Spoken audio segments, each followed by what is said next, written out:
Hello guys, ഞാനിന്നിവിടെ കുഞ്ഞിപ്പെണ്ണിൻ്റെ പ്രസവമാണ് കാണിക്കുന്നത്. അപ്പോൾ എല്ലാവരും കാണുക. അവൾ തലകുത്തി നിന്നൊക്കെ പ്രസവിക്കുന്നുണ്ട്. പെണ്ണിൻ്റെ അതിൻ്റെ ആ ഒരു കഴിവ് ദൈവം കൊടുത്തിരിക്കുന്നത്. അത് ശരിക്കും അവൾ ആദ്യത്തെ ആണെങ്കിൽ പോലും അവൾ ഒറ്റ കുഞ്ഞായിരുന്നു. പക്ഷേ അവൾ പ്രസവിച്ചത് 4 കുട്ടികളെയാണ്. അവളുടെ അമ്മ ഇപ്പോൾ പ്രസവിച്ചിട്ട് 4 കുട്ടികൾ തന്നെ. പക്ഷേ ഇവളെ പ്രസവിച്ച് ഇവിടെ ഇട്ടപ്പോഴത്തേക്കും ഇവളുടെ അമ്മ നമ്മളുടെ പൂച്ചയല്ല കേട്ടോ, ഞങ്ങളുടെ അടുത്ത നെയ്ബറിൻ്റെയാണ്. അപ്പം അവളെ പ്രസവിക്കാൻ അത് ഇവിടെ വരും. പക്ഷെ കുഞ്ഞുങ്ങൾ മുതിർന്ന് കഴിയുമ്പോൾ അത് അങ്ങോട്ട് അതിൻ്റെ സ്വന്തം വീട്ടിലോട്ട് പോകും. അങ്ങനെയാണ് ചെയ്യണത്. അപ്പം ഞങ്ങളിവിടെ ഒരു സ്റ്റോർ റൂമുണ്ട്. അതിന് നമ്മൾ കുറേ വർഷങ്ങളായി ഞാൻ കല്യാണം കഴിഞ്ഞ് വന്ന കാലം തുടങ്ങി ഇവിടെ ഇങ്ങനെ പൂച്ച വന്ന് ഇങ്ങനെ പ്രസവിക്കാറുണ്ട്. അപ്പം ഞങ്ങളതിനെ പ്രസവ വാർഡെന്നാണ് പേരിട്ടിരിക്കുന്നത് തന്നെ, പൂച്ചയ്ക്ക് വന്ന് പ്രസവിക്കാനായിട്ട്. അത് ആ റൂം ഒരു പ്രസവ വാർഡായിട്ടാണ് നമ്മൾ കൺസിഡർ ചെയ്തിരിക്കുന്നത് തന്നെ. സ്റ്റോർ റൂമാണ്, എന്നാൽ അതിൻ്റെയൊക്കെ ഏതെങ്കിലും ഒരു വിടവിലായിട്ട് ഇതുങ്ങളിരുന്ന് പ്രസവിച്ചിട്ട് ഒരു അഴുക്കും ഉണ്ടാവില്ല കേട്ടാ. അവരാ ഇതുങ്ങളായിട്ടങ്ങ് പോവും. പ്രസവം കഴിഞ്ഞ് ഒരു മൂത്രമോ അതുങ്ങളുടെ അഴുക്കോ ഒന്നും ഉണ്ടാവില്ല. അതുകൊണ്ട് തന്നെ നമ്മൾ അതുങ്ങളെ അനുവദിക്കും. അതുങ്ങൾക്ക് എവിടെയെങ്കിലും ഒന്ന് പ്രസവിക്കണ്ടേ. അപ്പം അതുകൊണ്ട് അവർക്ക് നമ്മളൊരു ശല്യത്തിന് അതിങ്ങനെ പൂച്ച പ്രസവിക്കാറായ വലിയ വയറായിട്ട് വന്നിട്ടുണ്ടെങ്കിൽ അപ്പം നമ്മൾ അവരെ ഡിസ്റ്റർബ് ചെയ്യാറില്ല. അവർ പ്രസവിച്ചോട്ടെ എന്ന് വെച്ചിട്ട്. അപ്പം നമുക്കിത് അങ്ങനെ വന്ന് ഒരു കുഞ്ഞായിട്ട് അലമാരുടെ ഇടയിൽ വീണിട്ട് എൻ്റെ ഹസ്ബൻഡ് അതിൻ്റെ ഇടയിൽ നിന്ന് എടുത്ത് ഇവർക്ക് എടുക്കാൻ പറ്റാണ്ട് വന്നപ്പോഴത്തേക്കും ഈ കുഞ്ഞിപ്പെണ്ണിൻ്റെ അമ്മ എന്നെ വന്ന് നമ്മൾ ഇവിടെ പരിചയമാണല്ലോ, അവളിവിടെ ഭക്ഷണത്തിനൊക്കെ വരുന്നതുകൊണ്ട് എന്നെ വന്ന് വിളിച്ച്. അപ്പം ഞാനോർത്ത് എന്താണാവോ എന്ന്. അപ്പോൾ ഞാൻ റോണിച്ചേട്ടന് പറഞ്ഞു, അവളിവിടെ വന്ന് വിളിക്കും, പിന്നെ അവൾ സ്റ്റോർ റൂമിലോട്ട് പോകും, വീണ്ടും വന്ന് വിളിക്കും, സ്റ്റോർ റൂമിലോട്ട്. അപ്പം ഞാൻ എന്താണാവോ റോണിച്ചേട്ടാ, അവളിങ്ങനെ അവൾക്ക് എന്തോ പറയാനുണ്ട്, എന്തോ കാണിക്കാനുണ്ട് എന്ന് പറഞ്ഞിട്ട് ഞാൻ അവളുടെ പുറകെ ചെന്ന് നോക്കിയപ്പോഴത്തേക്കും അവളുടെ കുഞ്ഞ് ഷെൽഫിൻ്റെ ഇടയിലോട്ട് വീണുപോയി. അവൾക്ക് അതിൻ്റെ അകത്തിട്ട് ഇറങ്ങി കുഞ്ഞിനെ എടുക്കാൻ പറ്റണില്ല. അങ്ങനെ വരുന്നതിന് ഞാൻ ഹസ്ബൻഡിനോട് പറഞ്ഞിട്ട് പുള്ളി കുറേ കഷ്ടപ്പെട്ടു അതിൻ്റെ ഇടയിൽ നിന്ന് എടുക്കുക. പുള്ളിക്കാണെങ്കിൽ നട്ടെല്ലിൻ്റെ ഒരു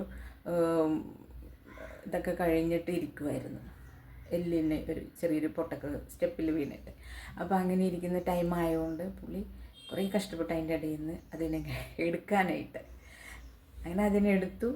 എന്തോ അവൾ ആ പൂച്ചക്കുഞ്ഞിനെ മാത്രം കൊണ്ടുപോയില്ല, ബാക്കി എല്ലാ പൂച്ചനെ പ്രസവിക്കുമ്പോൾ അവൾ കൊണ്ടുപോകാറുണ്ടായിരുന്നു. ഇതതിൻ്റെ ഇടയിൽ വീണ് നമ്മൾ എടുത്തുകൊണ്ടാണോ എന്ന് അറിഞ്ഞൂടാ. ഇവിടെ നിന്ന് അവൾ വേറെ എങ്ങോട്ടും ആ കുഞ്ഞിനെ കൊണ്ടുപോയില്ല, ഇവിടെ തന്നെ വെച്ചു. ഈ കുഞ്ഞു പെണ്ണിന് ഭയങ്കര പേടിയായിരുന്നു ഇങ്ങോട്ടൊക്കെ വരാനായിട്ട്.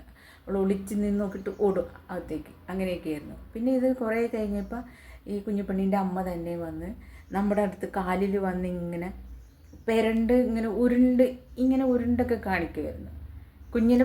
അപ്പോൾ കുഞ്ഞ് അവിടെ നിന്ന് ഇങ്ങനെ നോക്കും, അത് അവിടെ ഇരുന്ന് ഇങ്ങനെ ഒളിഞ്ഞിങ്ങനെ നോക്കും. അപ്പോൾ ആ കുഞ്ഞ് അതൊക്കെ കണ്ട് പഠിക്കണയാണെന്ന് തോന്നുന്നത്, അവളെ പഠിപ്പിച്ചതായിരിക്കാം. അങ്ങനെ വന്നിങ്ങനെ കുഞ്ഞിങ്ങനെ വന്നിരുന്ന് നോക്കി.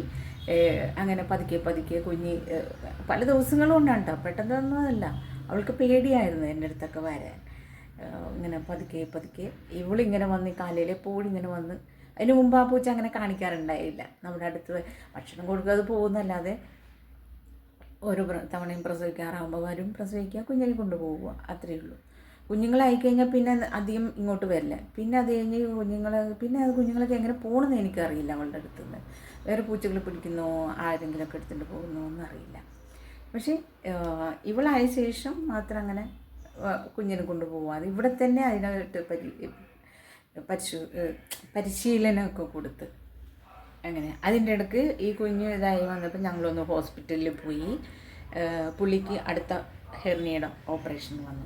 അപ്പോൾ ഞങ്ങൾ ഹോസ്പിറ്റലിൽ അവിടെ അഡ്മിറ്റായി. ഓപ്പറേഷനൊക്കെ കഴിഞ്ഞ് തിരിച്ച് വന്നപ്പോഴും ഞാൻ വിചാരിച്ചു ഈ കുഞ്ഞിനെയും കൊണ്ട് അവൾ പോയിട്ടുണ്ടാവും എന്ന് വിചാരിച്ചു. അപ്പം പക്ഷേ പോയിട്ടുണ്ടായില്ല, അവൾ ഇവിടെ തന്നെ ഉണ്ടായിരുന്നു. ഞാനോർത്ത് കുഞ്ഞ് ചത്തുപോയോ, അവൾ ചത്തുപോയോ ഇതിൻ്റെ അകത്ത്. അവൾ ചാവില്ല എന്നറിയാം, എന്താണെന്ന് വെച്ചാൽ അവൾക്ക് ഇങ്ങനെ എല്ലായിടത്തും പോകാനൊക്കെ പ്രാക്ടീസ് കിട്ടിയിട്ടുണ്ട്. പക്ഷെ കുഞ്ഞ് ചത്തുപോയിട്ടുണ്ടാവുമോ ഭക്ഷണം കിട്ടാണ്ടെന്നൊക്കെ ടെൻഷൻ പിടിച്ചു. എൻ്റെ മോനുണ്ടായിരുന്നു ഇവിടെ. എന്നാലും അങ്ങനെയൊക്കെ ഡ്യൂട്ടിയൊക്കെ കഴിഞ്ഞ് വരുമ്പോഴത്തേക്കും കുഞ്ഞിനെയൊക്കെ അവൻ അത്രയും നമ്മൾ കെയർ ചെയ്യണ പോലെ ശ്രദ്ധിക്കാൻ നേരം കിട്ടിയിട്ടുണ്ടാവില്ലല്ലോ എന്നൊക്കെ ഞാൻ വിചാരിച്ചു. പക്ഷെ ഒന്നും സംഭവിച്ചില്ല. വന്നപ്പോൾ അതിനെ കണ്ടില്ല. അപ്പോൾ ഞാൻ ശരിക്കും വിചാരിച്ചത് ചത്തുപോയി എന്ന്. പിന്നെ അത് കുറേ കഴിഞ്ഞപ്പോഴത്തേക്കും മ്യാവ് മ്യാവ് എന്ന് പറഞ്ഞ് ഇങ്ങനെ വന്നേക്കുവാണ്. അപ്പോഴാണ് അറിയണം ഇയാൾ ചത്തിട്ടില്ല ഇവിടെ ഉണ്ട് എന്നുള്ളത്. പിന്നെ അത് എൻ്റെ അടുത്ത് ഭയങ്കര ഇണക്കായി. അങ്ങനെ നേരത്തെക്കാളും നമ്മൾ വേണം, നമ്മൾ അങ്ങോട്ട് നീങ്ങുമ്പോൾ നമ്മുടെ കൂടെ, ഇങ്ങോട്ട് നീങ്ങുമ്പോൾ നമ്മുടെ കൂടെ, അങ്ങനെ പതുക്കെ പതുക്കെ അവളുടെ അമ്മയും വന്നു അതിൻ്റെ പുറകെ. അത് കഴിഞ്ഞ് അതിങ്ങനെ നമ്മളായിട്ട് ഇണങ്ങി കുറേ കഴിഞ്ഞപ്പോഴത്തേക്കും അമ്മ അവളെ അകറ്റാൻ തുടങ്ങി. പിന്നെ ഇവള് അമ്മയുടെ അടുത്തോട്ട് പോണതൊക്കെ ഒളിച്ചോട്ട്, കൂടുതൽ എൻ്റെ അടുത്തായിരുന്നു അവൾ. അമ്മ പതുക്കെ പതുക്കെ അവളെ അടുത്ത് ചെല്ലുമ്പോൾ പേടിപ്പിച്ച് ഉപദ്രവിക്കുക, ഇടയ്ക്ക് കളിപ്പിക്കും. ബാക്കി കൂടുതൽ ടൈം അവളെ പേടിപ്പിക്കൽ, മാന്തുക, ഫൈറ്റ് ചെയ്യാൻ പഠിപ്പിക്കലൊക്കെ ഉണ്ടായത്. അങ്ങനെയൊക്കെ ചെയ്യുമായിരുന്നു അവൾ. ഞങ്ങൾ ഹോസ്പിറ്റലൊക്കെ പോകുന്നതിനൊക്കെ മുമ്പ് കുഞ്ഞായിരുന്ന സമയത്ത് അമ്മയും മോളും കൂടി ഫൈറ്റ് ചെയ്യാനൊക്കെ പ്രാക്ടീസ് കൊടുക്കണ പോലെ നമുക്ക് തന്നെ അത് മനസ്സിലാവും കണ്ടു കഴിഞ്ഞാൽ. അങ്ങനെ അപ്പോൾ ആ കുഞ്ഞാണ് ഇന്നിപ്പോൾ പ്രസവിച്ചിരിക്കുന്നത്. ഞാനത് നിങ്ങൾക്ക് വീഡിയോ ഇട്ടിട്ട് തരാം കേട്ടോ. അപ്പോൾ എല്ലാവരും കാണുക, സപ്പോർട്ട് ചെയ്യുക. നിങ്ങൾക്ക് ഇങ്ങനെ അലമാരിക്കകത്ത് നമ്മൾ അലമാരി തുറന്ന് എന്തെങ്കിലും എടുക്കണം, ആ സമയത്ത് നമ്മൾ കാണില്ല. പുള്ളിക്കാരി കയറി അകത്ത് കയറി താഴത്തെ തട്ടിലേക്ക് കയറിയിരിക്കും. നമ്മളിത് വന്നത് അറിയാതെ നമ്മൾ ഡോറ് ക്ലോസ് ചെയ്യും.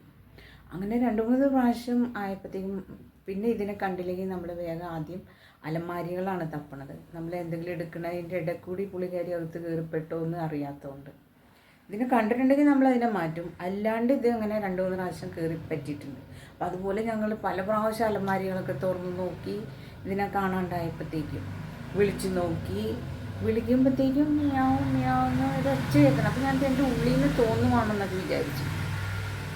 അത് കഴിഞ്ഞ് വീണ്ടും ചെന്നപ്പോൾ എൻ്റെ ഹസ്ബൻഡും പറഞ്ഞു അവിടെ എവിടെയുണ്ട്, ഇവിടെ ഒച്ച കേൾക്കണുണ്ട് എന്ന് പറഞ്ഞ്. അത് കഴിഞ്ഞ് ഞാൻ വീണ്ടും കുറേ പ്രാവശ്യം അവിടെ നിന്ന് വിളിച്ചു. അപ്പോൾ വിളിച്ചപ്പോഴത്തേക്കും കുഞ്ഞിപ്പെണ്ണേ എന്ന് വിളിക്കുമ്പോഴത്തേക്കും അവൾക്കിടെ കുഞ്ഞുങ്ങളാണ് ഒച്ചുണ്ടാക്കിക്കൊണ്ടിരുന്നത്, കുഞ്ഞി ശബ്ദത്തിൽ. അപ്പം പറയില്ലേ വയറ്റിലായിരിക്കുമ്പോൾ നമ്മുടെ ശബ്ദമൊക്കെ കേട്ടിട്ടുണ്ടെങ്കിലൊക്കെ കുഞ്ഞുങ്ങളത് പഠിച്ചിട്ടുണ്ടാവും എന്നൊക്കെ. അതുപോലെ ഞാൻ കുഞ്ഞിപ്പെണ്ണേ എന്ന് വിളിക്കുമ്പോഴൊക്കെ ആ കുഞ്ഞുങ്ങൾ അതിനകത്ത് നിന്ന് നേരിയ ശബ്ദത്തിൽ അതുങ്ങളുടെ ശബ്ദം ഉണ്ടാക്കുന്നതായിരുന്നു. പിന്നെ ഞാൻ വേഗം തന്നെ ശബ്ദം കേൾക്കുന്നിടത്തു നിന്ന് വേഗം അവിടെ ബുക്കൊക്കെ ഡയറികളും അതും ഇതൊക്കെ ഇരിക്കണ്ടായിരുന്നു. വേഗം ശബ്ദം കേൾക്കുന്നത് വേഗം അതൊക്കെ എടുത്ത് ഇങ്ങനെ മാറ്റി ഇങ്ങനെ നോക്കുക. അതിൻ്റെ ഇടയിൽ ഇവള് പെട്ടിട്ട് ഇങ്ങനെ നേരിയ ശബ്ദമായതുകൊണ്ട് ഇവളവിടെ എവിടെയോ കുടുങ്ങിപ്പോയെന്നാണ് ഞാൻ വിചാരിച്ചത്. അപ്പോൾ ആ ബുക്കുകൾ ഇതൊക്കെ വേഗം എടുത്ത് മാറ്റി കഴിഞ്ഞപ്പോഴാണ് കാണാം ഒരു കുഞ്ഞിനെ കണ്ടു അതിൻ്റെ അകത്ത്. അപ്പോൾ വേഗം തന്നെ ആ ഭാഗം ഒന്ന് കുഞ്ഞിപ്പുറത്തേക്ക് പോരാതിരിക്കാൻ വേണ്ടി ബുക്കൊക്കെ അടുപ്പിച്ചിട്ട് വെച്ച് കൊടുത്തു. പിന്നെ ബാക്കി ഭാഗമൊക്കെ ഞാനൊന്ന് ഷൂട്ട് ചെയ്തെടുത്തു. അത് നിങ്ങൾക്ക് ഇട്ടുന്നുണ്ട് കേട്ടോ. അവൾ തലകുത്തി നിന്നൊക്കെയാണ് പ്രസവിച്ചത്. ആദ്യത്തെ പ്രസവമല്ലേ അവളുടെ. അപ്പം എന്നാൽ പോലും അത് എല്ലാം പ്രകൃതി പെണ്ണുങ്ങൾക്ക് കൊടുത്തിരിക്കുന്ന ഒരു പവർ അല്ലേ, ഭയങ്കരമാണ് അല്ലേ. പ്രസവത്തിൻ്റെ സമയത്ത് മെൻ്റലി പെണ്ണുങ്ങൾ ഭയങ്കര സ്ട്രോങ് ആയിരിക്കും ആണുങ്ങളെക്കാളും എന്ന് പറയുന്നത് അതുകൊണ്ടാണ്. ഇങ്ങനെയുള്ള സഫറിങ്സ് എടുക്കാനായിട്ട് അവർക്കുള്ള ഒരു പവർ ഭയങ്കരമാണ്.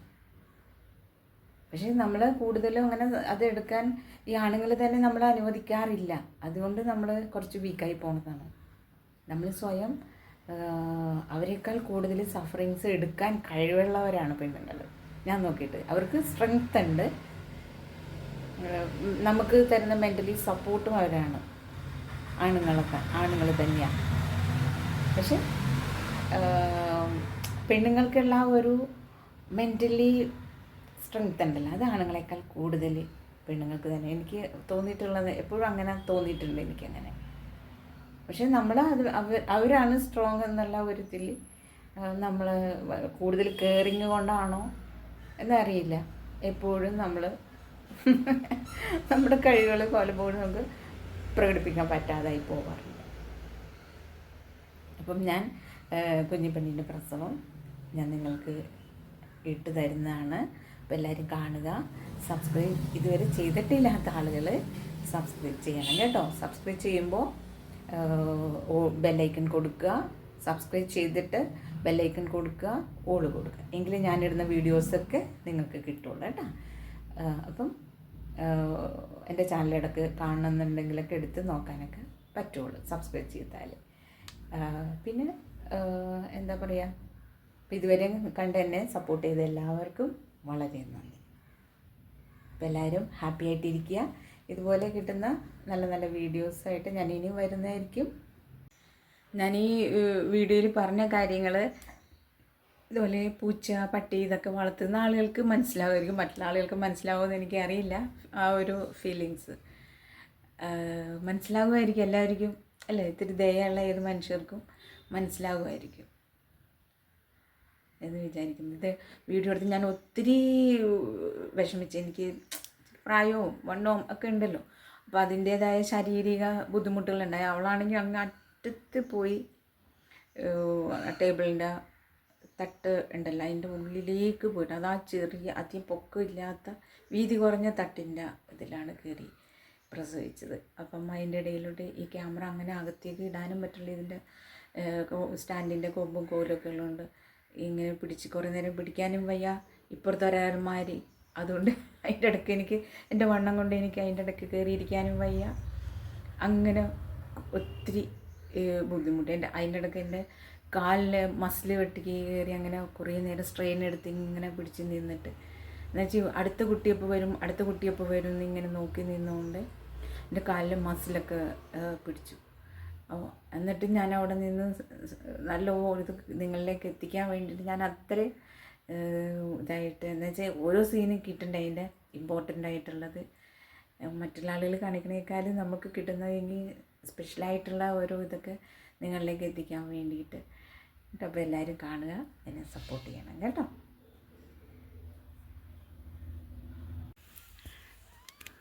കുഞ്ഞുങ്ങൾ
ഗൈസ്, എൻ്റെ കാല് മരവിച്ച് തുടങ്ങി ഗൈസ്. കുറേ നേരം മസിൽ പിടിക്കാൻ തുടങ്ങി. അവിടെ അത്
നാല് കുഞ്ഞുങ്ങൾ.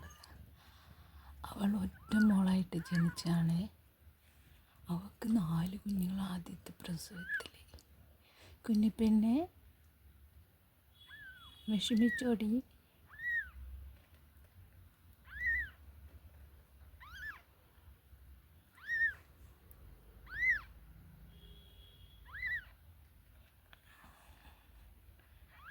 നാലെണ്ണത്തിന് എനിക്ക് കാണാൻ പറ്റണുള്ളു.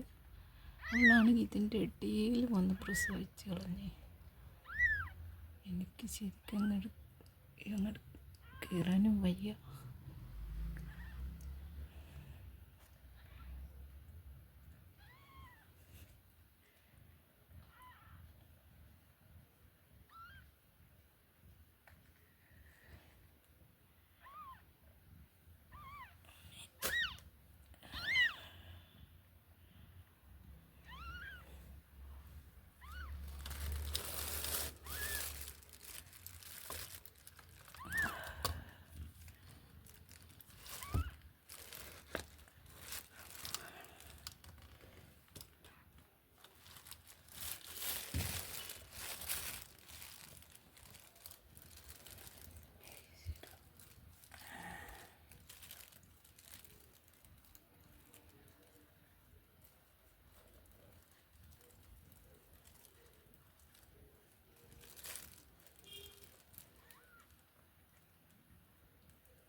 അമ്മയും മക്കളും നല്ല സുഖമായിട്ട് ഉറങ്ങണേന്. ഉറങ്ങിക്കോട്ടെ, ശല്യം ചെയ്യാനില്ല.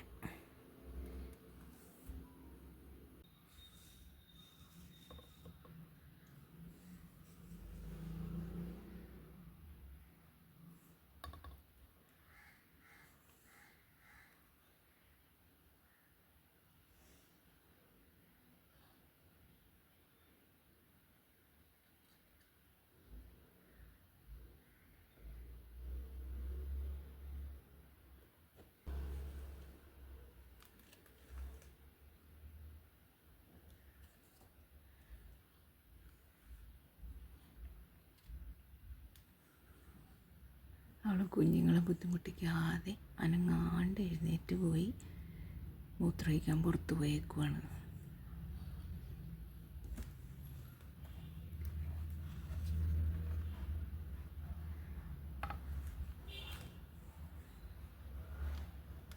ഇതിൻ്റെ ഇടയിൽ വന്നിരുന്ന് പ്രസവിച്ചാറിനെ നിൽക്കാനും ഇരിക്കാനൊക്കെ ബുദ്ധിമുട്ടാണ്. കാലൊക്കെ മസിൽ പിടിക്കും ഇങ്ങനെ വളഞ്ഞിരുന്നേ. ഇപ്പോൾ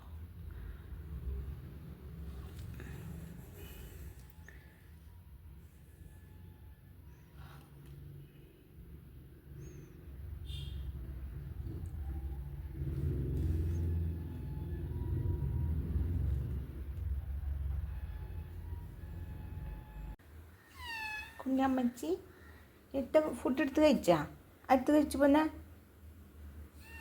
എന്തുമ്മ? ഇനി കുഞ്ഞാവയൊക്കെ എന്തി ദേ എടുത്ത് കഴിച്ചേ. ബാ കുഞ്ഞു പെണ്ണിനെ ഫുഡ് ഇട്ടേക്ക്.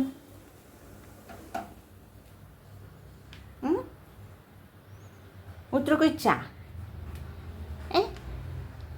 നല്ല മുളയായിട്ടാണ് വന്നേക്കുന്നത്. പൊന്നെ എൻ്റെ നോട്ടോ. കുഞ്ഞാവക്കൊക്കെ സുഖമാണോ? അത് ഇന്നലെ രാവിലെ പൂച്ച ഒന്ന് കഴുത്തിന് കടിച്ചു. അത് ഇത്രയും വയറൊക്കെ ഇട്ടിരുന്നിട്ട് ഇത് എപ്പോൾ വന്നൊന്നും കണ്ടില്ല. കഴുത്തിൽ പാടുണ്ട്, കഴുത്ത് പൊക്കിയപ്പോൾ.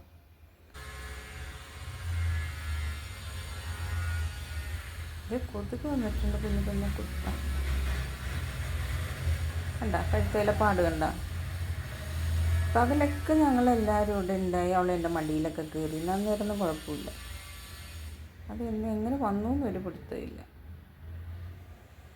ഇവിടെ പുറത്ത് പുല്ല് വെട്ടാൻ ആൾ വന്നിട്ടൊക്കെ ഉണ്ടായി. പിന്നെ വേറെ പൂച്ച വന്നത് നമ്മൾ കണ്ടില്ല. നമ്മളാണെങ്കിൽ അകത്തുനിന്ന് ആദ്യം പുറത്തിറങ്ങുകയില്ല.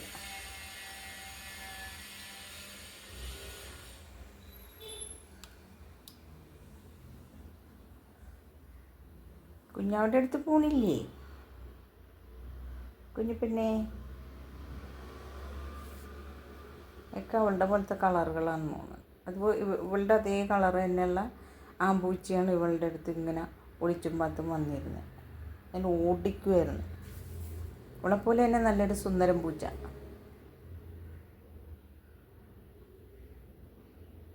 അതിൻ്റെ കൂടെ അവളിങ്ങനെ കൊഞ്ചിക്കൊഴഞ്ഞ് പോണ കണ്ടിട്ട്. അപ്പോൾ വിളിച്ചാലും വരില്ല. 2-3 ദിവസം കാണാണ്ട് പോകലൊക്കെ ഉണ്ടായിരുന്നു. അത് കഴിഞ്ഞ് തന്നെ പട്ടിണി പിടിച്ച കാര്യം വിശന്ന് അലഞ്ഞ് വരും.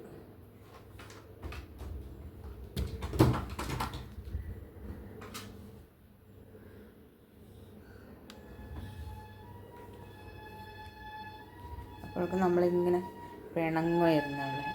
ഇവിടെ പോയതാടി പറയാമെന്ന്. നമ്മളെന്തൊക്കെ എത്ര പുന്നാരം കാണിച്ചെന്നാലും അവൻ വന്നു കഴിയുമ്പോൾ അവൻ പിണങ്ങി പുറപുറ പറഞ്ഞ് വിളിച്ചിട്ട് നമുക്ക് ശരിക്കും മനസ്സിലാവും. പൂച്ചകളുടെ ഭാഷയിൽ എന്തൊക്കെയോ അവൻ കുറേ ഇവളോട് പറയും. റോണിച്ചേട്ടൻ വിളിച്ചപ്പോൾ മാത്രം ഒരു ദിവസം വന്നു. ഇത് കണ്ടോ കഴുത്തിൽ? ഇത് കുഞ്ഞിനെ കഴുത്ത് കടിച്ചു വെച്ചേക്കണത്. അത് എപ്പോൾ കടിച്ചു എന്നറിയാം. ഇന്നലെ സംഭവിച്ചാണ്.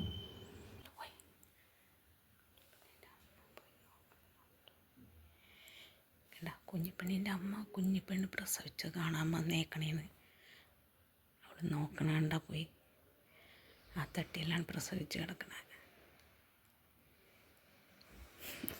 അമ്മ പേരക്കിടാവിനെ കാണാൻ വന്നേക്കണേ.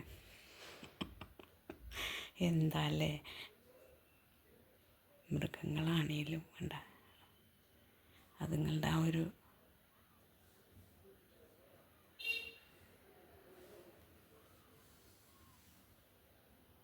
പ്രസവിച്ചെന്ന് മനസ്സിലായി. അവിടെ ശബ്ദം ശ്രദ്ധിക്കുക. പൂണേൻ